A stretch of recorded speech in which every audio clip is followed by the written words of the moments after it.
Jai Shri Gurudev, welcome to Business Studies class. Today we are going to discuss the concept techniques of scientific management. In previous session we already discussed the concept principles of scientific management or management principles which are contributed by the F.W. Taylor. F.W. Taylor ಅವರ ವೈಜ್ಞಾನಿಕ ನಿರ್ವಹಣೆಯ ತತ್ವಗಳನ್ನು ನೋಡ್ತಾ ಹೋದ್ವಿ. ಇವತ್ತಿನ ಸೆಷನಲ್ಲಿ techniques of scientific management, ವೈಜ್ಞಾನಿಕ ನಿರ್ವಹಣೆಯ ತಂತ್ರಗಳನ್ನು ನೋಡ್ತಾ ಹೋಗುವಂಥದ್ದು. ಇಲ್ಲಿ ವೈಜ್ಞಾನಿಕ ನಿರ್ವಹಣೆಯ ತಂತ್ರಗಳು ಅಂತ ಹೇಳಿ ಬಂದಾಗ ಪ್ರಮುಖವಾಗಿ F.W. ಟೇಲರ್ ಅವರು 7 ನಿರ್ವಹಣೆಯ ತಂತ್ರಗಳನ್ನು ನೀಡ್ತಾ ಹೋಗುವಂಥದ್ದು. ಮೊದಲಿಗೆ ಫಂಕ್ಷನಲ್ ಫೋರ್ಮ್ಯಾನ್ಶಿಪ್, ಕಾರ್ಯಾತ್ಮಕ ಮೇಲ್ವಿಚಾರಕತ್ವ ಅಂಥೇಳಿ. Second one standardisation and simplification, ಕೆಲಸದ ಶಿಷ್ಟೀಕರಣ ಮತ್ತು ಸರಳೀಕರಣ. ನೆಕ್ಸ್ಟ್ ಒನ್ ಮೆಥಡ್ ಸ್ಟಡಿ, ವಿಧಾನ ಅಧ್ಯಯನ. ನೆಕ್ಸ್ಟ್ ಒನ್ ಮೋಷನ್ ಸ್ಟಡಿ, ಚಲನೆಯ ಅಧ್ಯಯನ. ನೆಕ್ಸ್ಟ್ ಒನ್ ಟೈಮ್ ಸ್ಟಡಿ, ಸಮಯದ ಅಧ್ಯಯನ. ನೆಕ್ಸ್ಟ್ ಒನ್ ಫ್ಯಾಟಿಗ್ ಸ್ಟಡಿ, ಆಯಾಸ ಅಧ್ಯಯನ. And last one is differential piece wage system, ವಿಭೇದಾತ್ಮಕ ಕಾರ್ಯಾಧಾರಿತ ಕೂಲಿ ಪದ್ಧತಿ. ಇವು 7 ವೈಜ್ಞಾನಿಕ ನಿರ್ವಹಣೆಯ ತಂತ್ರಗಳು ಅಂತ ಹೇಳಿ ಹೇಳ್ತಾ ಹೋಗುವಂಥದ್ದು. ಇದರಲ್ಲಿ ಫಸ್ಟ್ ಒನ್ ಫಂಕ್ಷನಲ್ ಫೋರ್ಮ್ಯಾನ್ಶಿಪ್ ಅಥವಾ ಕಾರ್ಯಾತ್ಮಕ ಮೇಲ್ವಿಚಾರಕತ್ವ. ಇಲ್ಲಿ ಕಾರ್ಯಾತ್ಮಕ ಮೇಲ್ವಿಚಾರಕತ್ವ ಅಂತ ಹೇಳುವಂಥ ಸಂದರ್ಭದಲ್ಲಿ F.W. ಟೇಲರ್ ಅವರು ಯಾವುದೇ ಒಬ್ಬ ಮೇಲ್ವಿಚಾರಕ ಅಥವಾ ಸಂಸ್ಥೆಯಲ್ಲಿ ಕೆಲಸವನ್ನು ನಿರ್ವಹಣೆ ಮಾಡುವಂತಹ ಸೂಪರ್ವೈಸರ್ ಆಗಿರ್ಬೋದು, ಫೋರ್ಮನ್ ಆಗಿರ್ಬೋದು, ಈ ಮೇಲ್ವಿಚಾರಕರಿಂದ ಹಲವಾರು ಗುಣಲಕ್ಷಣಗಳನ್ನು ನಿರೀಕ್ಷೆ ಮಾಡ್ತಾ ಹೋಗ್ತಾರೆ. ಹಲವಾರು ಗುಣಲಕ್ಷಣಗಳು ಅಂತ ಹೇಳಿದರೆ ಯಾವುದೇ ಒಬ್ಬ ಮೇಲ್ವಿಚಾರಕ ಉತ್ತಮ ಜ್ಞಾನವನ್ನು ಹೊಂದಿರಬೇಕು, ಅದೇ ರೀತಿಯಾಗಿ ಒಂದು ಉತ್ತಮ ದಕ್ಷತೆಯನ್ನು ಹೊಂದಿರಬೇಕು, ಶಿಕ್ಷಣವನ್ನು ಹೊಂದಿರಬೇಕು, ಸಮಯ ಪ್ರಜ್ಞೆಯನ್ನು ಹೊಂದಿರಬೇಕು, ಅದೇ ರೀತಿಯಾಗಿ ನಿರ್ಧಾರವನ್ನು ತೆಗೆದುಕೊಳ್ಳುವಂತಹ ಒಂದು ಸಾಮರ್ಥ್ಯವನ್ನು ಹೊಂದಿರಬೇಕು, ಒಂದು ಉತ್ತಮ ಶಕ್ತಿಯನ್ನು ಹೊಂದಿರಬೇಕು, ಆರೋಗ್ಯವನ್ನು ಹೊಂದಿರಬೇಕು. ಹೀಗೆ ಹಲವಾರು ಒಂದು ಗುಣಲಕ್ಷಣಗಳ ಪಟ್ಟಿಯನ್ನು ಮಾಡ್ತಾ ಹೋಗ್ತಾರೆ. ಆದರೆ ಈ ಎಲ್ಲ ಗುಣಲಕ್ಷಣಗಳನ್ನು ಹೊಂದಿರುವಂತಹ ಒಬ್ಬ ಮೇಲ್ವಿಚಾರಕನನ್ನು ಕಂಡುಕೊಳ್ಳೋದು ಕಷ್ಟ ಸಾಧ್ಯ ಆಗೋದ್ರಿಂದಾಗಿ ಇಲ್ಲಿ ಅವರು ಫಂಕ್ಷನಲ್ ಫೋರ್ಮ್ಯಾನ್ಶಿಪ್ ಅಥವಾ ಕಾರ್ಯಾತ್ಮಕ ಮೇಲ್ವಿಚಾರಕತ್ವ ಈ ಒಂದು ತಂತ್ರದಲ್ಲಿ ಪ್ಲ್ಯಾನಿಂಗ್ ವರ್ಕನ್ನು ಸಪ್ರೇಟ್ ಮಾಡ್ತಾ ಹೋಗ್ತಾರೆ. ಅದೇ ರೀತಿಯಾಗಿ ಎಕ್ಸಿಕ್ಯೂಷನ್ ವರ್ಕ್ ಅಥವಾ ಅದನ್ನು ಜಾರಿಗೆ ತರುವಂತಹ ಕೆಲಸವನ್ನು ಕೂಡ ಸಪ್ರೇಟ್ ಮಾಡ್ತಾ ಹೋಗುವಂಥದ್ದು. Planning incharge and production incharge ಅಂತ ಹೇಳಿ ಸಪ್ರೇಟಾಗಿ ಡಿವಿಷನನ್ನು ಮಾಡ್ತಾ ಹೋಗ್ತಾರೆ. ಯೋಜಿಸುವಿಕೆಯ ಅಧಿಕಾರಿ, ಅದೇ ರೀತಿಯಾಗಿ ಉತ್ಪಾದನಾ ಅಧಿಕಾರಿ ಅಂತ ಹೇಳಿ ಡಿವೈಡ್ ಮಾಡ್ತಾ ಹೋಗ್ತಾರೆ. ಯೋಜನೆಯ ಅಧಿಕಾರಿ ಅಥವಾ ಪ್ಲ್ಯಾನಿಂಗ್ ಇನ್ಚಾರ್ಜ್ ಅಂತ ಹೇಳಿ ಬಂದಂತಹ ಸಂದರ್ಭದಲ್ಲಿ ಅವರ ಕೈ ಕೆಳಗೆ ಮತ್ತೆ 4 ಅಧಿಕಾರಿಗಳು ಕೆಲಸವನ್ನು ನಿರ್ವಹಿಸ್ತಾ ಹೋಗ್ತಾರೆ ಅಥವಾ 4 ವ್ಯಕ್ತಿಗಳು ಕೆಲಸವನ್ನು ನಿರ್ವಹಿಸ್ತಾ ಹೋಗ್ತಾರೆ. ಅದೇ ರೀತಿಯಾಗಿ ಪ್ರೊಡಕ್ಷನ್ ಇನ್ಚಾರ್ಜ್ ಅಥವಾ ಉತ್ಪಾದನಾ ಅಧಿಕಾರಿ ಅಂತ ಹೇಳಿ ಬಂದಾಗ ಅವರ ಕೈ ಕೆಳಗೆ ಮತ್ತೆ 4 ವ್ಯಕ್ತಿಗಳು ಕಾರ್ಯನಿರ್ವಹಣೆಯನ್ನು ಮಾಡ್ತಾ ಹೋಗುವಂಥದ್ದು. ಅದರಲ್ಲಿ 4 ವ್ಯಕ್ತಿಗಳು ಅಂತ ಹೇಳಿದರೆ ಮೊದಲನೆಯವರು ಇನ್ಸ್ಟ್ರಕ್ಷನ್ ಕಾರ್ಡ್ ಕ್ಲರ್ಕ್ ಅಥವಾ ಸೂಚನಾ ಪತ್ರ ಗುಮಾಸ್ತ ಅಂತ ಹೇಳಿ. ಇನ್ಸ್ಟ್ರಕ್ಷನ್ ಕಾರ್ಡ್ ಕ್ಲರ್ಕ್ ಅಥವಾ ಸೂಚನಾ ಪತ್ರ ಗುಮಾಸ್ತ ಅಂತ ಹೇಳಿದರೆ ಕೆಲಸಗಾರರಿಗೆ ಸಲಹೆ ಮತ್ತು ಸೂಚನೆಗಳನ್ನು ಕೊಡೋದಕ್ಕೆ ಬೇಕಾದಂತಹ ಒಬ್ಬ ವ್ಯಕ್ತಿಯನ್ನು ಸೂಚನಾ ಪತ್ರ ಗುಮಾಸ್ತ ಅಂತ ಹೇಳಿ ಹೇಳ್ತಾ ಹೋಗುವಂಥದ್ದು, ಇನ್ಸ್ಟ್ರಕ್ಷನ್ ಕಾರ್ಡ್ ಕ್ಲರ್ಕ್. ಎರಡನೇದಾಗಿ ರೂಟ್ ಕ್ಲರ್ಕ್. ರೂಟ್ ಕ್ಲರ್ಕ್ ಅಂತ ಹೇಳಿದರೆ ಅಥವಾ ಮಾರ್ಗ ಗುಮಾಸ್ತ ಅಂತ ಹೇಳಿ ಹೇಳ್ತಾ ಹೋಗ್ಬೋದು.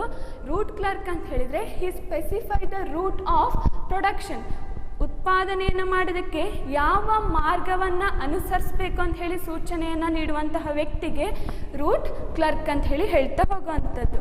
Next one time and cost clerk ಅಥವಾ ಸಮಯ ಮತ್ತು ವೆಚ್ಚ ಗುಮಾಸ್ತ ಅಂತ ಹೇಳಿ. ಇಲ್ಲಿ ಸಮಯ ಮತ್ತು ವೆಚ್ಚ ಗುಮಾಸ್ತ ಅಂತ ಹೇಳಿದರೆ ಯಾವ ಸಮಯಕ್ಕೆ ಎಲ್ಲ ಕೆಲಸಗಳು ಮುಗಿಬೇಕು, ಯಾವ ವೆಚ್ಚದಲ್ಲಿ ಮುಗಿಬೇಕು ಅಂತ ಹೇಳಿ ಒಂದು ಕಾಸ್ಟ್ ಶೀಟನ್ನು ಅಥವಾ ಟೈಮ್ ಶೀಟನ್ನು ಪ್ರಿಪೇರ್ ಮಾಡ್ತಾ ಹೋಗುವಂಥ ಒಬ್ಬ ವ್ಯಕ್ತಿಗೆ time and cost clerk. He prepares the time and cost sheet. Next one disciplinarian ಅಥವಾ ಶಿಸ್ತು ಪಾಲಕ ಅಂತ ಹೇಳಿ. ಇಲ್ಲಿ ಶಿಸ್ತು ಅಂತ ಹೇಳಿದ್ರೆ ನಮಗೆಲ್ಲರಿಗೂ ಗೊತ್ತಿದೆ, obedient to the organisation's rules and regulation and employment contract, ಅಥವಾ ಯಾವುದೇ ಒಂದು ಸಂಸ್ಥೆಯ ಉದ್ಯೋಗ ಒಪ್ಪಂದಕ್ಕೆ ಅಥವಾ ಅಲ್ಲಿನ ನೀತಿ ನಿಯಮಗಳಿಗೆ ವಿಧೇಯಕನಾಗಿ ಇದ್ದರೆ ವಿಧೇಯಕನಾಗಿ ಇರೋದನ್ನು ಇಲ್ಲಿ ಶಿಸ್ತು ಅಂತ ಹೇಳಿ ಹೇಳ್ತಾ ಹೋಗ್ತೀವಿ. ಶಿಸ್ತು ಪಾಲಕನ ಕೆಲಸ ಅಥವಾ ಡಿಸಿಪ್ಲಿನೇರಿಯನ್ನ ಕೆಲಸ ಏನು ಅಂತ ಹೇಳಿದರೆ, ಎಲ್ಲ ವ್ಯಕ್ತಿಗಳು ಕೂಡ ವಿಧೇಯಕರಾಗಿ ಇದ್ದಾರ, ನೀತಿ ನಿಯಮಗಳ ಅನುಸಾರವಾಗಿ ಕೆಲಸವನ್ನು ನಿರ್ವಹಣೆಯನ್ನು ಮಾಡ್ತಿದ್ದಾರ ಅಂತ ಹೇಳಿ ಚೆಕ್ ಮಾಡೋರನ್ನ disciplinarian. He checks the discipline or he ensures the discipline in organisation. ಇವರು 4 ವ್ಯಕ್ತಿಗಳು. ಅದೇ ರೀತಿಯಾಗಿ ಪ್ರೊಡಕ್ಷನ್ ಇನ್ಚಾರ್ಜ್ ಅಂತ ಹೇಳಿ ಬಂದಾಗ ಮತ್ತೆ 4 ವ್ಯಕ್ತಿಗಳನ್ನು ನೋಡ್ತಾ ಹೋಗ್ಬೋದು. ಒಬ್ಬರು ಸ್ಪೀಡ್ ಬಾಸ್, ಕನ್ನಡದಲ್ಲೂ ಕೂಡ ಸ್ಪೀಡ್ ಬಾಸ್ ಅಂತ ಹೇಳಿ ಹೇಳ್ತಾ ಹೋಗುವಂಥದ್ದು. ಸ್ಪೀಡ್ ಬಾಸ್ ಅಂತ ಹೇಳಿದರೆ ಸಕಾಲದಲ್ಲಿ ಕೆಲಸಗಾರರಿಗೆ ಕೆಲಸಗಳು ಹಂಚಿಕೆಯಾಗಿದೆಯೋ ಇಲ್ವೋ ಅಂತ ಹೇಳಿ ಚೆಕ್ ಮಾಡುವವ್ರನ್ನ ಸ್ಪೀಡ್ ಬಾಸ್ ಅಂತ ಹೇಳಿ ಹೇಳ್ತಾ ಹೋಗುವಂಥದ್ದು. ಸರಿಯಾದ ರೀತಿಯಲ್ಲಿ ಕೆಲಸಗಳು ಹಂಚಿಕೆ ಆಗಿದೆಯೋ ಇಲ್ವೋ ಅಂತ ಹೇಳಿ ensures the proper completion of job ಎಲ್ಲ ಕಂಪ್ಲೀಷನ್ ಆಗಿದೆಯಾ ಅಂತ ಹೇಳಿ ನೋಡ್ತಾ ಹೋಗುವಂಥವ್ರು.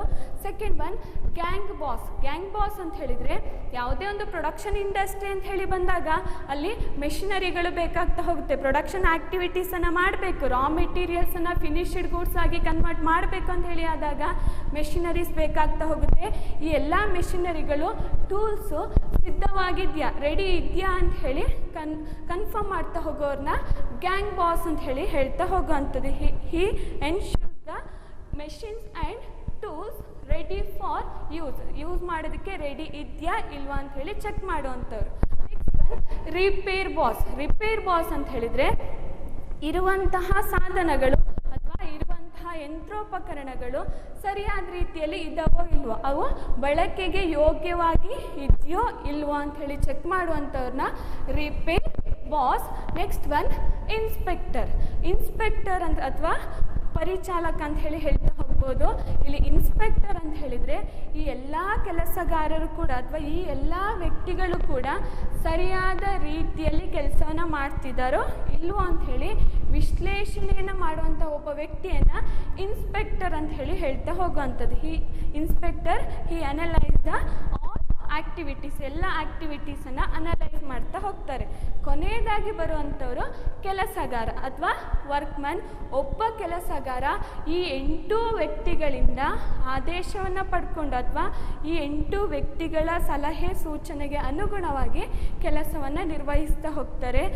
ಯಾವಾಗ ಪ್ಲ್ಯಾನಿಂಗ್ ಇನ್ಚಾರ್ಜ್ ಮತ್ತು ಪ್ರೊಡಕ್ಷನ್ ಇನ್ಚಾರ್ಜ್ ಪ್ಲ್ಯಾನಿಂಗ್ ವರ್ಕನ್ನು ಸಪ್ರೇಟ್ ಮಾಡ್ತಾರೋ, ಪ್ರೊಡಕ್ಷನ್ ವರ್ಕನ್ನು ಸಪ್ರೇಟ್ ಮಾಡ್ತಾ ಹೋಗ್ತಾರೋ, ಆಗ ಸಂಸ್ಥೆಯ ದಕ್ಷತೆ ಹೆಚ್ಚಾಗ್ತಾ ಹೋಗುತ್ತೆ. Efficiency level of business organisation increases, automatically profit level also increases. ಲಾಭದ ಪ್ರಮಾಣ ಕೂಡ ಹೆಚ್ಚಾಗ್ತಾ ಹೋಗುವಂಥದ್ದು. ಇದು ಫಂಕ್ಷನಲ್ ಫೋರ್ಮನ್ಶಿಪ್ ಅಥವಾ ಕಾರ್ಯಾತ್ಮಕ ಮೇಲ್ವಿಚಾರಕತ್ವ. Second technique standardisation and simplification of work, ಕೆಲಸದ ಶಿಷ್ಟೀಕರಣ ಮತ್ತು ಸರಳೀಕರಣ. ಇಲ್ಲಿ ಕೆಲಸದ ಶಿಷ್ಟೀಕರಣ ಮತ್ತು ಸರಳೀಕರಣ ಅಂತ ಹೇಳಿದರೆ, ಮೊದಲಿಗೆ ಶಿಷ್ಟೀಕರಣ. What is standardisation? ಇಲ್ಲಿ ಶಿಷ್ಟೀಕರಣ ಅಂತ ಹೇಳಿದರೆ, ನಾವು ಮಾಡುವಂತಹ ಪ್ರತಿಯೊಂದು ಕೆಲಸಕ್ಕೂ ಕೂಡ ನಿಗದಿತ ಸಮಯವನ್ನು ನಿರ್ಧಾರ ಮಾಡ್ತಾ ಹೋಗುವಂಥದ್ದು, ಅಥವಾ ಎಲ್ಲದಕ್ಕೂ ಕೂಡ ಮೊದಲೇ ಒಂದು ಗುರಿಯನ್ನು ನಿಗದಿತ ಮಾಡ್ತಾ ಹೋದರೆ ಅದನ್ನು ಇಲ್ಲಿ ಶಿಷ್ಟೀಕರಣ ಅಂತ ಹೇಳಿ ಹೇಳ್ತಾ ಹೋಗುವಂಥದ್ದು. ಇಲ್ಲಿ ಯಾಕೆ ಶಿಷ್ಟೀಕರಣವನ್ನು ಮಾಡಬೇಕು, ಮೊದಲೇ ಯಾಕೆ ಕೆಲಸಗಳನ್ನು ನಿಗದಿ ಮಾಡ್ಕೋಬೇಕು ಅಂತ ಹೇಳಿದರೆ, ಉತ್ಪಾದನಾ ಕೈಗಾರಿಕೆ ಅಂತ ಹೇಳಿ ಒಂದು ಎಕ್ಸಾಂಪಲನ್ನು ತಗೋತಾ ಹೋಗೋದಾದರೆ, ಎಷ್ಟು ಉತ್ಪಾದನೆ ಮಾಡಬೇಕು, ಮೊದಲಿಗೆ ಏನನ್ನು ಉತ್ಪಾದನೆ ಮಾಡಬೇಕು, ಎಷ್ಟು ಉತ್ಪಾದನೆ ಮಾಡಬೇಕು, ಉತ್ಪಾದನೆ ಮಾಡೋದಕ್ಕೆ ಎಷ್ಟು ರಾ ಮೆಟೀರಿಯಲ್ಸನ್ನು ನಾವು ಪರ್ಚೇಸ್ ಮಾಡಬೇಕು ಅಥವಾ ಎಷ್ಟು ರಾ ಮೆಟೀರಿಯಲ್ಸನ್ನು ಹೊಂದಬೇಕು, ಕಚ್ಚಾ ವಸ್ತುಗಳು ಎಷ್ಟು ಪ್ರಮಾಣದಲ್ಲಿ ಇರಬೇಕು, ಅದೇ ರೀತಿಯಾಗಿ ಯಾವ ವಿಧದ ವಸ್ತುಗಳನ್ನು ನಾವು ಉತ್ಪಾದನೆ ಮಾಡ್ತಾ ಹೋಗಬೇಕು, ಯಾವ ರೀತಿಯಾಗಿ ಮಾರಾಟ ಮಾಡ್ತಾ ಹೋಗಬೇಕು, ಎಲ್ಲವನ್ನು ಕೂಡ ಮೊದಲೇ ನಿರ್ಧಾರ ಮಾಡಿಕೊಂಡು ಆ ನಿರ್ಧಾರದ ಪ್ರಕಾರ ಕೆಲಸವನ್ನು ಮಾಡ್ತಾ ಹೋದರೆ ಅದನ್ನು ಕೆಲಸದ ಶಿಷ್ಟೀಕರಣ ಅಂತ ಹೇಳಿ ಹೇಳ್ತಾ ಹೋಗ್ತಾರೆ. ಇಲ್ಲಿ ಕೆಲಸದ ಶಿಷ್ಟೀಕರಣ ಅಂತ ಹೇಳಿ ಬಂದಾಗ ಪ್ರಮುಖ ಉದ್ದೇಶ ವ್ಯರ್ಥ ಚಟುವಟಿಕೆಗಳನ್ನು ಕಡಿಮೆ ಮಾಡ್ತಾ ಹೋಗೋವಂಥದ್ದು, ಅಥವಾ ಅಲ್ಲಿ ಸಮಯದ ಬಳಕೆಯನ್ನು ಕಡಿಮೆ ಮಾಡ್ತಾ ಹೋಗೋವಂಥದ್ದು. ಅತಿ ಕಡಿಮೆ ವೆಚ್ಚದಲ್ಲಿ ಅತಿ ಕಡಿಮೆ ಸಮಯದಲ್ಲಿ ಕೆಲಸವನ್ನು ಪೂರ್ಣಗೊಳಿಸುವಂತಹ ಉದ್ದೇಶವನ್ನು ಇಲ್ಲಿ ಕೆಲಸದ ಶಿಷ್ಟೀಕರಣ ಅಂತ ಹೇಳ್ತಾ ಹೋಗ್ತಾರೆ. Standardisation means fixing the standard for each and every activities of business ಆರ್ಗನೈಸೇಷನಲ್ಲಿ ಇರುವಂತಹ ಎಲ್ಲ ಆ್ಯಕ್ಟಿವಿಟೀಸಿಗೂ ಕೂಡ ಸ್ಟ್ಯಾಂಡರ್ಡನ್ನು ಫಿಕ್ಸ್ ಮಾಡ್ತಾ ಹೋಗೋವಂಥದ್ದು. It mainly involves standard product, standard output, standard machinery, standard raw material, standard process ಎಲ್ಲವನ್ನು ಕೂಡ ಸ್ಟ್ಯಾಂಡರ್ಡ್ ಆಗಿ ಫಿಕ್ಸ್ ಮಾಡ್ತಾ ಹೋಗುವಂಥದ್ದು. ನೆಕ್ಸ್ಟ್ ಒನ್ ಸಿಂಪ್ಲಿಫಿಕೇಷನ್ ಅಥವಾ ಸರಳೀಕರಣ. ಇಲ್ಲಿ ಸರಳೀಕರಣ ಅಂತ ಹೇಳಿದರೆ ಯಾವುದೇ ಒಂದು ಸಂಸ್ಥೆಯಲ್ಲಿ ಇರುವಂತಹ ವಸ್ತುಗಳ ಅನಗತ್ಯ ವಿಧಗಳಾಗಿರ್ಬೋದು, ಅನಗತ್ಯ ಆಯಾಮಗಳಾಗಿರ್ಬೋದು, ಅಥವಾ ಇನ್ಯಾವುದೇ ಒಂದು ಅನಗತ್ಯವಾಗಿ ಒಂದು ವಿಚಾರ ಆಗ್ತಾ ಹೋಗ್ತಿದೆ, ಅನಗತ್ಯವಾಗಿ ಯಾವುದೋ ಒಂದು ಕೆಲಸ ಆಗ್ತಾ ಹೋಗ್ತಿದೆ ಅಂತ ಹೇಳಿದರೆ ಅದನ್ನು ತೆಗೆದುಹಾಕುವಂತಹ ಒಂದು ಪ್ರಕ್ರಿಯೆಗೆ ಸರಳೀಕರಣ ಅಂತ ಹೇಳ್ತಾ ಹೋಗುವಂಥದ್ದು. Simplification means it is the process of eliminating the superfluous varieties, sizes and varieties ಅಂತ ಹೇಳ್ತಾ ಹೋಗ್ಬೋದು. ವೆರೈಟಿಗಳಾಗಿರ್ಬೋದು, ಸೈಜ್ಗಳನ್ನು ಚೇಂಜ್ ಮಾಡ್ತಾ ಹೋದರೆ, ಎಲಿಮಿನೇಟ್ ಮಾಡ್ತಾ ಹೋದರೆ ಅದನ್ನು ಸಿಂಪ್ಲಿಫಿಕೇಷನ್ ಅಂತ ಹೇಳ್ತಾ ಹೋಗ್ತೀವಿ. ಇದು standardisation and simplification of work. ಇದರ ಒಂದು ಪ್ರಮುಖ ಉದ್ದೇಶ ವೆಚ್ಚಗಳನ್ನು ಕಡಿಮೆ ಮಾಡ್ತಾ ಹೋಗುವಂಥದ್ದು, ಟೈಮ್ ಕನ್ಸಂಪ್ಷನನ್ನು, ಸಮಯ ತೆಗೆದುಕೊಳ್ಳುವಂತಹ ಒಂದು ಪ್ರಮಾಣವನ್ನು ಕಡಿಮೆ ಮಾಡ್ತಾ ಹೋಗುವಂಥದ್ದು. ನೆಕ್ಸ್ಟ್ ಒನ್ ಮೆಥಡ್ ಸ್ಟಡಿ ಅಂತ ಹೇಳಿದರೆ ಇಲ್ಲಿ ವಿಧಾನ ಅಧ್ಯಯನ. ಇಲ್ಲಿ ವಿಧಾನ ಅಧ್ಯಯನ ಅಂತ ಹೇಳಿದರೆ ಪ್ರಮುಖವಾಗಿ ಸಂಸ್ಥೆಯಲ್ಲಿ ಮಾಡುವಂತಹ ಪ್ರತಿಯೊಂದು ಕೆಲಸಕ್ಕೂ ಕೂಡ ಒಂದು ಅತ್ಯುತ್ತಮ ವಿಧಾನವನ್ನು ಆಯ್ಕೆ ಮಾಡ್ತಾ ಹೋಗೋದನ್ನು ಇಲ್ಲಿ ಮೆಥಡ್ ಸ್ಟಡಿ ಅಂತ ಹೇಳ್ತಾ ಹೋಗ್ಬೋದು. ಅದು ರಾ ಮೆಟೀರಿಯಲನ್ನು ಪರ್ಚೇಸ್ ಮಾಡೋದ್ರಿಂದ ಹಿಡಿದು ಯಾವುದೇ ಒಂದು ಫಿನಿಶ್ಡ್ ಪ್ರಾಡಕ್ಟ್ಸನ್ನು ಸೇಲ್ ಮಾಡುವ ತನಕ ಯಾವುದೆಲ್ಲ ಆ್ಯಕ್ಟಿವಿಟೀಸನ್ನು ಮಾಡ್ತೀವೋ, ಯಾವುದೆಲ್ಲ ಕೆಲಸಗಳನ್ನು ಮಾಡ್ತಾ ಹೋಗ್ತೀವೋ ಎಲ್ಲ ಕೆಲಸಕ್ಕೂ ಕೂಡ ಒಂದು ಪರ್ಫೆಕ್ಟ್ ಮೆಥಡನ್ನು ಐಡೆಂಟಿಫೈ ಮಾಡ್ತಾ ಹೋಗಬೇಕು. ಒಂದು ಅತ್ಯುತ್ತಮ ಮಾರ್ಗವನ್ನು ಅನುಸರಿಸ್ತಾ ಹೋಗಬೇಕು. ಯಾವಾಗ ಅತ್ಯುತ್ತಮ ಮಾರ್ಗವನ್ನು ಅನುಸರಿಸ್ತಾ ಹೋಗ್ತೀವೋ ಸಂಸ್ಥೆಯ ದಕ್ಷತೆ ಹೆಚ್ಚಾಗ್ತಾ ಹೋಗುತ್ತೆ ಅಂತ ಹೇಳುವಂಥ ಒಂದು ಅಧ್ಯಯನವನ್ನು ಮೆಥಡ್ ಸ್ಟಡಿ ಅಂತ ಹೇಳ್ತಾ ಹೋಗುವಂಥದ್ದು. Method study means it helps to determine the perfect method or best method to conduct all the activities, and it starts from procurement of raw material till delivery of finished goods to the end users or ultimate consumers. ಒಂದು ರಾ ಮೆಟೀರಿಯಲನ್ನು purchase ಮಾಡೋದ್ರಿಂದ start ಆಗಿ ಯಾವುದು finished ಗೂಡ್ಸನ್ನು delivery ಮಾಡೋ ತನಕ ಇದು follow ಮಾಡ್ತಾ ಹೋಗುವಂಥದ್ದು method study. Next one motion study ಅಥವಾ ಚಲನೆಯ ಅಧ್ಯಯನ.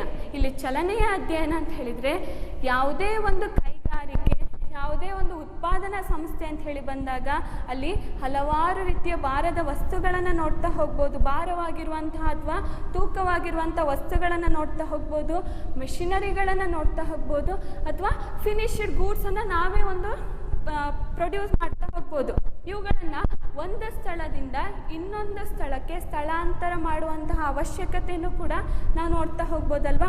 ಹೀಗೆ ಒಂದು ಸ್ಥಾನದಿಂದ ಇನ್ನೊಂದು ಸ್ಥಾನಕ್ಕೆ ಸ್ಥಳಾಂತರ ಮಾಡುವಂತಹ ಸಂದರ್ಭದಲ್ಲಿ ಅನಗತ್ಯ ಚಲನೆಯನ್ನು ತೆಗೆದುಹಾಕೋದಕ್ಕೆ ಸಂಬಂಧಪಟ್ಟಿರೋದನ್ನು ಚಲನೆಯ ಅಧ್ಯಯನ ಅಥವಾ ಮೋಷನ್ ಸ್ಟಡಿ ಅಂತ ಹೇಳ್ತಾ ಹೋಗ್ಬೋದು. ಫಾರ್ ಎಕ್ಸಾಂಪಲ್, ಇವಾಗ ನಾವು ಯಾವುದೋ ಒಂದು ಪ್ರೊಡಕ್ಷನ್ ಇಂಡಸ್ಟ್ರಿಯಲ್ಲಿ ಹೆವಿ ಮೆಷಿನರಿಯನ್ನು ಪ್ರೊಡ್ಯೂಸ್ ಮಾಡ್ತಿದ್ದೀವಿ ಅಂತ ಆದಾಗ ಅದನ್ನು ಪ್ರೊಡಕ್ಷನ್ ಪ್ಲೇಸಿಂದ ಏನು ಮಾಡಬೇಕು, ಮಾರ್ಕೆಟಿಗೆ ಅಥವಾ ಫಸ್ಟ್ ಗೋಡನಿಗೆ ಟ್ರಾನ್ಸ್ಫರ್ ಮಾಡಬೇಕಾಗುತ್ತೆ. ಗೋಡನಿಂದ ಏನು ಮಾಡಬೇಕಾಗುತ್ತೆ, ಮಾರ್ಕೆಟಿಗೆ ಟ್ರಾನ್ಸ್ಫರ್ ಮಾಡ್ತಾ ಹೋಗಬೇಕಾಗುತ್ತೆ ಅಲ್ವಾ. ಈ ರೀತಿಯಾಗಿ ಟ್ರಾನ್ಸ್ಫರ್ ಮಾಡುವಂತಹ ಸಂದರ್ಭದಲ್ಲಿ ಅನಾವಶ್ಯಕವಾಗಿ ನಾವು ರಿಸ್ಕನ್ನು ತಗೋತಿದ್ದೀವಿ ಅಂತ ಆದಾಗ ಏನಾಗುತ್ತೆ, ಟೈಮ್ ಕನ್ಸಂಪ್ಷನ್ ಜಾಸ್ತಿ ಆಗ್ತಾ ಹೋಗುತ್ತೆ ಅಥವಾ ಕಾಸ್ಟ್ ಕೂಡ ಜಾಸ್ತಿ ಆಗ್ತಾ ಹೋಗೋವಂಥದ್ದು. ಹೀಗಾಗಿ ಟೈಮ್ ಕನ್ಸಂಪ್ಷನನ್ನು ಕಡಿಮೆ ಮಾಡೋದಕ್ಕೆ, ಕಾಸ್ಟನ್ನು ಕಡಿಮೆ ಮಾಡೋದಕ್ಕೋಸ್ಕರ ಅನ್ನೆಸೆಸರಿ ಮೂಮೆಂಟನ್ನು ಅಥವಾ ಅನಗತ್ಯವಾದ ಚಲನೆಯನ್ನು ತೆಗೆದುಹಾಕೋದಕ್ಕೆ ಸಂಬಂಧಪಟ್ಟಿರೋದನ್ನು ಇಲ್ಲಿ ಮೋಷನ್ ಸ್ಟಡಿ ಅಂತ ಹೇಳ್ತಾ ಹೋಗುವಂಥದ್ದು. It mainly concentrate or it aims to eliminating the unnecessary movement of heavy machinery or heavy products. ಯಾವುದೇ ಒಂದು ಹೆವಿ ಪ್ರಾಡಕ್ಟ್ಸನ್ನು ಎಲಿಮಿನೇಟ್ ಮಾಡೋದು ಅಥವಾ ಅನ್ನೆಸೆಸರಿ ಮೂಮೆಂಟನ್ನು ಎಲಿಮಿನೇಟ್ ಮಾಡ್ತಾ ಹೋಗುವಂಥದ್ದು. ನೆಕ್ಸ್ಟ್ ಒನ್ ಟೈಮ್ ಸ್ಟಡಿ ಅಥವಾ ಚಲನೆಯ ಅಧ್ಯಯನ. ಇಲ್ಲಿ ಚಲನೆಯ ಅಧ್ಯಯನದ ಪ್ರಮುಖ ಅಂಶ ಏನು ಅಂತ ಹೇಳಿದರೆ, ಯಾವುದೇ ಒಂದು ಪ್ರತಿಯೊಂದು ಕೆಲಸಕ್ಕೂ ಕೂಡ ನಿರ್ದಿಷ್ಟ ಸಮಯವನ್ನು ನಿಗದಿ ಮಾಡ್ತಾ ಹೋದರೆ ಅದನ್ನು ಇಲ್ಲಿ ಚಲನೆಯ ಅಧ್ಯಯನ ಅಂತ ಹೇಳ್ತಾ ಹೋಗ್ಬೋದು. ಯಾವಾಗ ನಾವು ಪ್ರತಿಯೊಂದು ಕೆಲಸಕ್ಕೂ ಕೂಡ ನಿರ್ದಿಷ್ಟವಾಗಿ ಒಂದು ಸಮಯವನ್ನು ನಿಗದಿ ಮಾಡ್ತಾ ಹೋಗ್ತೀವೋ ಆಗ ಸಮಯದ ವ್ಯರ್ಥ ಅಥವಾ ಸಮಯವನ್ನು ವೇಸ್ಟ್ ಮಾಡೋ ಅಂಥದ್ದು ಏನು ಮಾಡ್ತಾ ಹೋಗ್ಬೋದು, ಕಡಿಮೆ ಮಾಡ್ತಾ ಹೋಗುವಂಥದ್ದು. ಫಾರ್ ಎಕ್ಸಾಂಪಲ್, ಇವಾಗ ನಾವು ಯಾವುದೋ ಒಂದು ಪ್ರೊಡಕ್ಷನ್ ಇಂಡಸ್ಟ್ರಿಯನ್ನು ಸ್ಟಾರ್ಟ್ ಮಾಡಿದ್ದೀವಿ, ಉತ್ಪಾದನಾ ಕೈಗಾರಿಕೆಯನ್ನು ಸ್ಟಾರ್ಟ್ ಮಾಡಿದ್ದೀವಿ ಅಂತ ಹೇಳಿ ಆದಾಗ ಒಬ್ಬ ಎಂಪ್ಲಾಯಿ, ಒಬ್ಬ ಲೇಬರು 1 ಗಂಟೆಗೆ ಎಷ್ಟು ಉತ್ಪಾದನೆಯನ್ನು ಮಾಡಬಹುದು ಅನ್ನೋ ಒಂದು ಸ್ಟ್ಯಾಂಡರ್ಡನ್ನು ಫಿಕ್ಸ್ ಮಾಡ್ತಾ ಹೋಗೋವಂಥದ್ದು. ಫಾರ್ ಎಕ್ಸಾಂಪಲ್, ಒಬ್ಬ ಲೇಬರು 1 ಅವರಿಗೆ 1 ಗಂಟೆಗೆ ಒಂದು 10 ಯೂನಿಟ್ಸನ್ನು ಪ್ರೊಡ್ಯೂಸ್ ಮಾಡ್ಬೋದು ಅಂತ ಹೇಳಿ ಸ್ಟ್ಯಾಂಡರ್ಡನ್ನು ಫಿಕ್ಸ್ ಮಾಡ್ತಾ ಹೋದರೆ ಇದನ್ನು ಸ್ಟ್ಯಾಂಡರ್ಡ್ ಔಟ್ಪುಟ್ ಅಂತ ಹೇಳ್ತಾ ಹೋಗ್ತಾರೆ. ಇಲ್ಲಿ 1 ಗಂಟೆಗೆ 10 ಯೂನಿಟ್ಸನ್ನು ಉತ್ಪಾದನೆ ಮಾಡ್ತಾನೆ ಅಂತ ಹೇಳಿ ಆದಾಗ 1 ದಿನಕ್ಕೆ ಅವನು ಕನಿಷ್ಠ ಅಂದರೂ ಕೂಡ ಎಷ್ಟು ಯೂನಿಟ್ಗಳನ್ನು ಉತ್ಪಾದನೆ ಮಾಡಬೇಕು ಅಂತ ಹೇಳಿ ನಿರ್ಧಾರ ಮಾಡ್ತಾ ಹೋಗಬೇಕಾಗುತ್ತೆ. ಫಾರ್ ಎಕ್ಸಾಂಪಲ್, ಇವಾಗ ಒಬ್ಬ ಎಂಪ್ಲಾಯಿ 8 ಅವರ್ಸು ಒಂದು ಕೈಗಾರಿಕೆಯಲ್ಲಿ ಇರ್ತಾನೆ, ಅವನ ಒಂದು ಸಮಯವನ್ನು 8 ಗಂಟೆಗಳ ಕಾಲ ಕಳೀತಾನೆ ಅಂತ ಹೇಳಿ ಆದಾಗ ಅವನು ಕೆಲಸ ಮಾಡುವಂತಹ ಅವಧಿ ಎಷ್ಟಾಗಿರ್ಬೋದು, ಒಂದು 7 ಅವರ್ಸ್ ಆಗಿರ್ಬೋದಲ್ವ. 1 ಅವರ್ ಬ್ರೇಕ್, ಯಾವುದೋ ಒಂದು ಲಂಚ್ ಬ್ರೇಕ್ ಅಂತ ಹೇಳಿ 1 ಅವರ್ ಅಂತ ಹೇಳಿ ತಗೊಂಡ್ರು ಕೂಡ 7 ಅವರ್ಸ್ ಮಾಡ್ತಾ ಹೋಗ್ತಾನೆ, ಕೆಲಸವನ್ನು ಮಾಡ್ತಾ ಹೋಗ್ತಾನೆ. ಹೀಗೆ 7 ಅವರ್ಸ್ ಅವನು ಕೆಲಸವನ್ನು ಮಾಡ್ತಾನೆ ಅಂತ ಹೇಳಿ ಆದಾಗ 1 ಅವರಿಗೆ 10 ಯೂನಿಟನ್ನು ಪ್ರೊಡ್ಯೂಸ್ ಮಾಡಿದರೆ 7 ಅವರ್ಸಿಗೆ ಟೋಟಲ್ 70 ಯೂನಿಟ್ಸನ್ನು ಪ್ರೊಡ್ಯೂಸ್ ಮಾಡ್ತಾ ಹೋಗಬೇಕು. ಹೀಗೆ 70 ಯೂನಿಟ್ಸನ್ನು ಪ್ರೊಡ್ಯೂಸ್ ಮಾಡೋ ಅಂಥದ್ದು ಟೈಮ್ ಸ್ಟಡಿ. ಇಲ್ಲಿ 70 ಯೂನಿಟ್ಸನ್ನು ಪ್ರೊಡ್ಯೂಸ್ ಮಾಡ್ತಾನೆ ಅಂತ ಹೇಳಿದಾಗ ಯಾವುದೇ ಕಾರಣಕ್ಕೂ ಕೂಡ ಟೈಮು ವೇಸ್ಟ್ ಆಗುವಂತಹ ಚಾನ್ಸಸ್ ಇರಲ್ಲ. ಅಥವಾ ಅವನು 60 ಯೂನಿಟ್ಸನ್ನು ಪ್ರೊಡ್ಯೂಸ್ ಮಾಡ್ತಾನೆ ಅಂತ ಹೇಳಿದಾಗ ಏನಾಗ್ತಾ ಹೋಗುತ್ತೆ, ಎಲ್ಲೋ ಒಂದು ಕಡೆ ಕಾಲಹರಣ ಆಗ್ತಿದೆ, ಟೈಮ್ ವೇಸ್ಟ್ ಆಗ್ತಿದೆ ಅಂತ ಹೇಳಿ ಇಲ್ಲಿ ಮೇಲ್ವಿಚಾರಕರಿಗೆ ಗೊತ್ತಾಗ್ತಾ ಹೋಗುವಂಥದ್ದು ಇದು time study. Next one fatigue study ಅಥವಾ ಆಯಾಸ ಅಧ್ಯಯನ. ಇಲ್ಲಿ ಫ್ಯಾಟಿಗ್ ಸ್ಟಡಿ ಅಥವಾ ಆಯಾಸ ಅಧ್ಯಯನ ಅಂತ ಹೇಳಿದರೆ, ಯಾವುದೇ ಒಂದು ಕೈಗಾರಿಕೆ ಅಥವಾ ಯಾವುದೇ ಒಂದು ಸಂಸ್ಥೆಯಲ್ಲಿ ಕೆಲಸಗಾರರು ನಿರಂತರವಾಗಿ ಕೆಲಸವನ್ನು ಮಾಡ್ತಿದ್ದಾರೆ ಅಂತ ಹೇಳಿದರೆ ಆಯಾಸದ ಅನುಭವ ಆಗ್ತಾ ಹೋಗುತ್ತೆ. ಅದರ ಜೊತೆಗೆ ಅವರಿಗೆ ವಿಶ್ರಾಂತಿಯ ಅವಶ್ಯಕತೆಯನ್ನು ನಾವು ನೋಡ್ತಾ ಹೋಗ್ಬೋದು. ಹಾಗಾಗಿ ವಿಶ್ರಾಂತಿ ಅವಶ್ಯಕತೆ ಇರುತ್ತೆ, ವಿಶ್ರಾಂತಿನ ಕೊಟ್ಟಿಲ್ಲ ಅಂತ ಹೇಳಿದರೆ ಏನಾಗ್ತಾ ಹೋಗುತ್ತೆ, ದಕ್ಷತೆಯ ಪ್ರಮಾಣ ಕಡಿಮೆ ಆಗ್ತಾ ಹೋಗುತ್ತೆ. ಆ ಒಂದು ಕಾರಣದಿಂದಾಗಿ FW ಟೇಲರ್ ಅವರು ಏನನ್ನು ಹೇಳ್ತಾ ಹೋಗ್ತಾರೆ ಅಂತ ಹೇಳಿದರೆ, ಒಂದು ಸಂಸ್ಥೆಯಲ್ಲಿ ಕೆಲಸವನ್ನು ಮಾಡುವಂತಹ ಸಂದರ್ಭದಲ್ಲಿ ಕೈಗಾರಿಕೆಯ ನೌಕರರಿಗೆ ಅಥವಾ ಕೆಲಸಗಾರರಿಗೆ ಸರಿಯಾದ ಸಮಯದಲ್ಲಿ ಅಥವಾ ನಿಗದಿತ ಸಮಯದಲ್ಲಿ ವಿಶ್ರಾಂತಿಯನ್ನು ನೀಡ್ತಾ ಹೋಗಬೇಕು ಅಂತ ಹೇಳುವ ಒಂದು ಅಧ್ಯಯನವನ್ನು ಇಲ್ಲಿ ಫ್ಯಾಟಿಗ್ ಸ್ಟಡಿ ಅಥವಾ ಆಯಾಸ ಅಧ್ಯಯನ ಅಂತ ಹೇಳ್ತಾ ಹೋಗುವಂಥದ್ದು. ಈಗ ಕೈಗಾರಿಕೆ ಅಂತ ಹೇಳಿ ಬಂದಾಗ ಬರವಣಿಗೆ ಕೆಲಸಗಳನ್ನು ಮಾಡ್ತಾ ಹೋಗ್ಬೋದು, ಅದೇ ರೀತಿಯಾಗಿ ದೈಹಿಕವಾದ ಕೆಲಸವನ್ನು ಮಾಡ್ತಾ ಹೋಗ್ಬೋದು, ಫಿಸಿಕಲ್ ವರ್ಕನ್ನು ಕೂಡ ಮಾಡ್ತಾ ಹೋಗ್ಬೋದಲ್ವಾ. ಯಾರು ದೈಹಿಕ ಕೆಲಸವನ್ನು ಮಾಡ್ತಾ ಹೋಗ್ತಾರೋ, ಫಿಸಿಕಲ್ ವರ್ಕನ್ನು ಮಾಡ್ತಾ ಹೋಗ್ತಾರೋ ಅವರಿಗೆ ಹೆಚ್ಚು ವಿಶ್ರಾಂತಿ ಅವಶ್ಯಕತೆಯನ್ನು ನೋಡ್ತಾ ಹೋಗ್ಬೋದು. ಅದೇ ರೀತಿಯಾಗಿ ಯಾರು ಬರವಣಿಗೆ ಕೆಲಸಗಳನ್ನು ಮಾಡ್ತಾ ಹೋಗ್ತಾರೆ, ಯಾರು ಅಡ್ಮಿನಿಸ್ಟ್ರೇಟಿವ್ ವರ್ಕನ್ನು ಮಾಡ್ತಾ ಹೋಗ್ತಾರೋ ಅವರಿಗೆ ಕಡಿಮೆ ಒಂದು ವಿಶ್ರಾಂತಿಯ ಅವಶ್ಯಕತೆಯನ್ನು ನಾವು ನೋಡ್ತಾ ಹೋಗುವಂಥದ್ದು ಇದು ಫ್ಯಾಟಿಗ್ ಸ್ಟಡಿ ಅಥವಾ ಆಯಾಸ ಅಧ್ಯಯನ. ಪ್ರಮುಖ ಉದ್ದೇಶ ಅಂತ ಹೇಳಿದರೆ ಕೆಲಸಗಾರರಿಗೆ ಬೇಕಾಗಿರುವಂತಹ ಸಂದರ್ಭದಲ್ಲಿ ವಿಶ್ರಾಂತಿಯನ್ನು ಕೊಡ್ತಾ ಹೋಗುವಂಥದ್ದು. ವಿಶ್ರಾಂತಿಯನ್ನು ಕೊಡುವ ಮೂಲಕ ಅವರ ದಕ್ಷತೆಯನ್ನು ಹೆಚ್ಚಿಸುವಂತಹ ಒಂದು ಉದ್ದೇಶವನ್ನು ಹೊಂದಿರುವಂಥದ್ದು. Next one differential piece wage system, ವಿಭೇದಾತ್ಮಕ ಕಾರ್ಯಾಧಾರಿತ ಕೂಲಿ ಪದ್ಧತಿ. ವಿಭೇದಾತ್ಮಕ ಕಾರ್ಯಾಧಾರಿತ ಕೂಲಿ ಪದ್ಧತಿ ಅಥವಾ ಡಿಫರೆನ್ಷಿಯಲ್ ಪೀಸ್ ವೇಜ್ ಸಿಸ್ಟಮ್ ಅಂತ ಹೇಳಿದರೆ ಪ್ರಮುಖವಾಗಿ ಇಲ್ಲಿ ಕಾರ್ಖಾನೆಯಲ್ಲಾಗಿರ್ಬೋದು ಅಥವಾ ಕೆಲಸ ಮಾಡುವಂತಹ ಸ್ಥಳದಲ್ಲಾಗಿರ್ಬೋದು ಕೆಲಸಗಾರರನ್ನು 2 ವಿಧಗಳಾಗಿ ವಿಂಗಡಣೆಯನ್ನು ಮಾಡ್ತಾ ಹೋಗ್ತಾರೆ. ಒಂದು ಎಫಿಷಿಯೆಂಟ್ ವರ್ಕರ್, ದಕ್ಷ ದಕ್ಷ ಕೆಲಸಗಾರ ಅಂಥೇಳಿ. ಅದೇ ರೀತಿಯಾಗಿ ಇನ್ನೊಂದು ಇನ್ಎಫಿಷಿಯೆಂಟ್ ವರ್ಕರ್ ಅಥವಾ ಅದಕ್ಷ ಕೆಲಸಗಾರ ಅಂಥೇಳಿ ಎರಡು ವಿಧಗಳಾಗಿ ವಿಂಗಡಣೆಯನ್ನು ಮಾಡ್ತಾ ಹೋಗ್ತಾರೆ. Efficient worker and inefficient worker, ದಕ್ಷ ಕೆಲಸಗಾರ ಮತ್ತು ಅದಕ್ಷ ಕೆಲಸಗಾರ ಅಂಥೇಳಿ ವಿಂಗಡಣೆಯನ್ನು ಮಾಡ್ತಾ ಹೋಗ್ತಾರೆ. ದಕ್ಷ ಕೆಲಸಗಾರರಿಗೆ ಪ್ರಮುಖವಾಗಿ ಪ್ರತಿಫಲವನ್ನು ಹೆಚ್ಚಿಸುವ ಮೂಲಕ ಪ್ರೇರೇಪಣೆಯನ್ನು ನೀಡ್ತಾ ಹೋಗ್ತಾರೆ. ಅದಕ್ಷ ಕೆಲಸಗಾರರಿಗೆ ಒಂದು ಪ್ರತಿಫಲವನ್ನು ಕಡಿಮೆ ಮಾಡುವ ಮೂಲಕ ಮುಂದೆ ಅವರು ಉತ್ತಮ ರೀತಿಯಲ್ಲಿ ಕೆಲಸವನ್ನು ಮಾಡಬೇಕು ಅಂತ ಹೇಳಿ ಪ್ರೇರೇಪಣೆಯನ್ನು ನೀಡ್ತಾ ಹೋಗುವಂಥದ್ದು.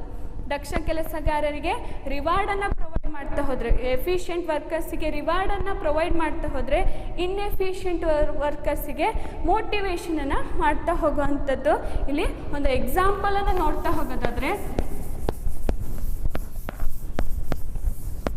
ಇಲ್ಲಿ for example differential piece wage system ಎಕ್ಸಾಂಪಲನ್ನು ಕನ್ಸಿಡರ್ ಮಾಡ್ತಾ ಹೋಗೋದಾದರೆ 10 ಯೂನಿಟ್ಸನ್ನು ಸ್ಟ್ಯಾಂಡರ್ಡ್ ಔಟ್ಪುಟ್ ಅಂತ ಹೇಳಿ ಒಂದು ಫಿಕ್ಸ್ ಮಾಡಿದರೆ, 10 ಯೂನಿಟ್ಸ್ ಅಂತ ಹೇಳಿ ಸ್ಟ್ಯಾಂಡರ್ಡ್ ಔಟ್ಪುಟ್ಟನ್ನು ಫಿಕ್ಸ್ ಮಾಡಿದರೆ, ಯಾರು 10 ಯೂನಿಟ್ಸನ್ನು ಪ್ರೊಡ್ಯೂಸ್ ಮಾಡ್ತಾರೋ ಅಥವಾ ಮೋರ್ ದ್ಯಾನ್ 10 ಯೂನಿಟ್ಸನ್ನು ಪ್ರೊಡ್ಯೂಸ್ ಮಾಡ್ತಾರೋ ಅವರನ್ನು ಎಫಿಷಿಯೆಂಟ್ ಲೇಬರ್ ಅಂತ ಹೇಳಿ ಕನ್ಸಿಡರ್ ಮಾಡ್ತಾ ಹೋಗುವಂಥದ್ದು. 10 ಯೂನಿಟ್ಟು ಅಥವಾ 10 ಯೂನಿಟ್ಗಿಂತ ಜಾಸ್ತಿ ಉತ್ಪಾದನೆ ಮಾಡುವಂತಹ ಕೆಲಸಗಾರರನ್ನು ಎಫಿಷಿಯೆಂಟ್ ವರ್ಕರ್, ದಕ್ಷ ಕೆಲಸಗಾರ ಅಂತ ಹೇಳಿ ಹೇಳ್ತಾ ಹೋಗ್ತಾರೆ. ಯಾವ ವ್ಯಕ್ತಿ 10 ಯೂನಿಟ್ಸ್ಗಿಂತ ಕಡಿಮೆಯನ್ನು ಉತ್ಪಾದನೆ ಮಾಡ್ತಾ ಹೋಗ್ತಾನೋ, ಲೆಸ್ ದ್ಯಾನ್ 10 ಯೂನಿಟ್ಸನ್ನು ಪ್ರೊಡ್ಯೂಸ್ ಮಾಡ್ತಾ ಹೋಗ್ತಾನೋ ಅವರನ್ನು ಇನ್ಎಫಿಷಿಯೆಂಟ್ ವರ್ಕರ್ ಅಥವಾ ಅದಕ್ಷ ಕೆಲಸಗಾರ ಅಂತ ಹೇಳಿ ಇಲ್ಲಿ ನಿಗದಿ ಮಾಡ್ತಾ ಹೋಗ್ತಾರೆ. ಯಾರು ದಕ್ಷ ಕೆಲಸಗಾರರಾಗಿರ್ತಾರೆ, 10 ಯೂನಿಟ್ಗಿಂತ ಜಾಸ್ತಿ ಉತ್ಪಾದನೆಯನ್ನು ಮಾಡ್ತಾ ಹೋಗ್ತಾರೋ ಅವರಿಗೆ 50 ರೂಪೀಸನ್ನು ಒಂದು ಯೂನಿಟ್ಗೆ ಪ್ರೊವೈಡ್ ಮಾಡ್ತಾ ಹೋಗ್ತಾರೆ. 50 ರೂಪೀಸ್ ಪರ್, ಮೋರ್ ದ್ಯಾನ್ 10 ಯೂನಿಟ್ಸನ್ನು ಪ್ರೊಡ್ಯೂಸ್ ಮಾಡ್ತಾರೆ ಅವರಿಗೆ 50 ರೂಪೀಸ್ ಪರ್ ಯೂನಿಟ್. ಆದರೆ ಯಾವ ವ್ಯಕ್ತಿ 10 ಯೂನಿಟ್ಸಿಗಿಂತ ಕಡಿಮೆಯನ್ನು ಪ್ರೊಡ್ಯೂಸ್ ಮಾಡ್ತಾರೆ, ಪ್ರೊಡ್ಯೂಸರ್ಸ್ ಲೆಸ್ ದ್ಯಾನ್ 10 ಯೂನಿಟ್ಸ್, ಅವರನ್ನು ಇನ್ಎಫಿಷಿಯೆಂಟ್ ವರ್ಕರ್ ಅಂತ ಹೇಳಿ ಕನ್ಸಿಡರ್ ಮಾಡಿ ಒಂದು ಯೂನಿಟ್ಗೆ 40 ರೂಪೀಸನ್ನು ಪೇಮೆಂಟನ್ನು ಕೊಡ್ತಾ ಹೋಗುವಂಥದ್ದು. ಹೀಗೆ ಒಂದು ಎಕ್ಸಾಂಪಲನ್ನು ಕನ್ಸಿಡರ್ ಮಾಡ್ತಾ ಹೋಗೋದಾದರೆ, person A and B, he producers 12 units.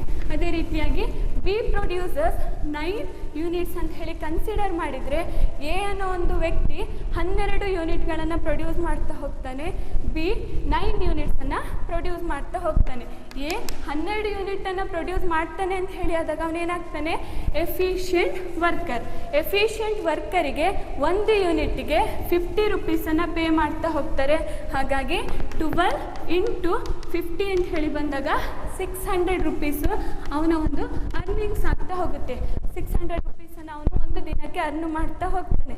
ಆದರೆ ಬಿ ಹಿ only producers 9 units per day. ಒಂದು ದಿನಕ್ಕೆ 9 ಯೂನಿಟ್ಸನ್ನು ಪ್ರೊಡ್ಯೂಸ್ ಮಾಡೋದ್ರಿಂದಾಗಿ ಅವನಿಗೆ ಸಿಗೋವಂಥದ್ದು ಕೇವಲ 40 ರೂಪೀಸ್ ಪರ್ ಯೂನಿಟ್. ಒಂದು ಯೂನಿಟ್ಟಿಗೆ 40 ರೂಪೀಸನ್ನು ಕೊಡ್ತಾ ಹೋದರೆ ಅವರಿಗೆ ಸಿಗೋವಂಥದ್ದು 360 ರೂಪೀಸ್, 360 ರೂಪಾಯಿಗಳನ್ನ ಅವನು ಅರ್ನ್ ಮಾಡ್ತಾ ಹೋದರೆ ಇಲ್ಲಿ ಗೊತ್ತಾಗ್ತಾ ಹೋಗುತ್ತೆ ಇವನು ಎಫಿಷಿಯೆಂಟ್ ವರ್ಕರ್, ಇನ್ಎಫಿಷಿಯೆಂಟ್ ವರ್ಕರ್.